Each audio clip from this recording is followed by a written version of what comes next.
kanina, mukhang mas naging malinaw na kung sino-sino yung mga hahawak ng kanya-kanyang mga komite. Tama ba? So alamin po natin yung pinaka-update mula po dyan sa Senado. Makakausap po natin si Mojo Marymon Reyes. Marymon! Magandang gabi sa inyo. Tama yan na kanina dito sa pangalawang sesyon ng Senado sa ilalim ng 20th Congress, na-designate na yung mga senador sa kanilang mga committees.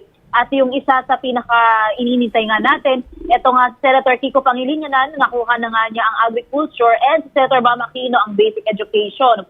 Ang Blue Ribbon Committee na isang mabigat na committee ito sa Senado, napunta na nga kay Senator Rodante Marcoleta, na yun yung kanina umaga kasi natanong natin si SP Chief kung kanino nga ba ito mapupunta, and as confirmed kay Senator Marcoleta na nga. Pagdating sa kay Senator Robin Padilla, ang nakuha niya, Committee on Constitutional Amendments, pati ang Cultural Communities.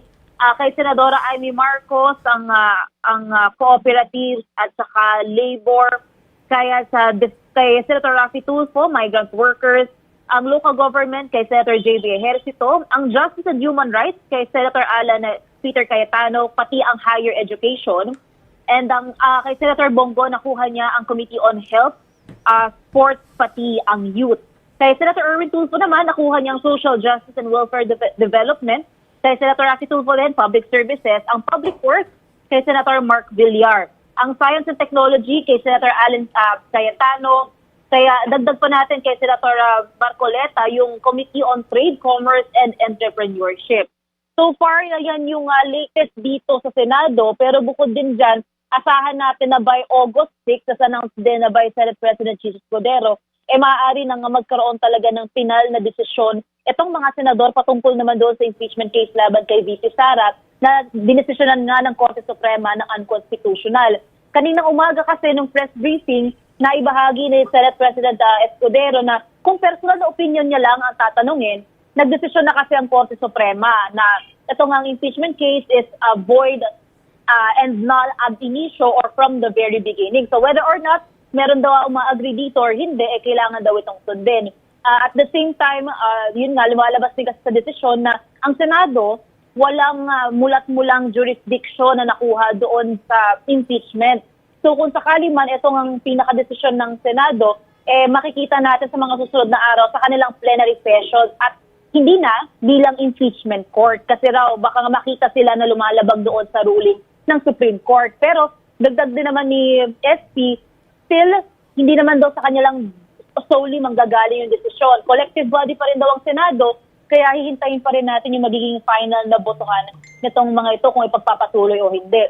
Yung pagdating doon sa ipa-file ng House of Representatives naman na motion for reconsideration, titingnan daw nila kung mangyayari ito, pero historically speaking at base rin sa experience ni SP Chief bilang abogado, pagka unanimous decision kasi ng SP, parang medyo mababa yung chances na ma-reverse ito. Since dito sa impeachment case ni VP Sara, unanimous decision nga yung ruling nila na unconstitutional, baka mahirapan kung sakali man. Balik sa inyo. Marymon, balikan ko lang yung tungkol dun sa committee ha. Nagkaroon ba kayo ng pagkakataon na makausap sa Senator Win Gatchalian? Because we understand gusto niya sana yung basic education no? Pero napunta sa kanya, finance, although importante rin naman yun, ano kaya yung naging reaksyon niya? Napunta kay Senator Bam Aquino?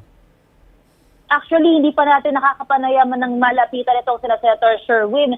Pero so far, nung kanina, nung iniisa-isa naman yung mga komite, nakita naman natin na nagnanod itong tumatango itong mga senador. So far, ang pinaka-sinasabi naman dito nila SP Chief, itong mga assigned naman na komite, kahit kanino man ito mapunta, kung aligned ito sa advocacy nila o advocacy nila, sisiguruhin naman daw nila na mag-work talaga yung mga senador sa ilalim nito, lalong-lalo na yung mga programang kailangan i-prioritize para sa ikabubuti ng mga ito.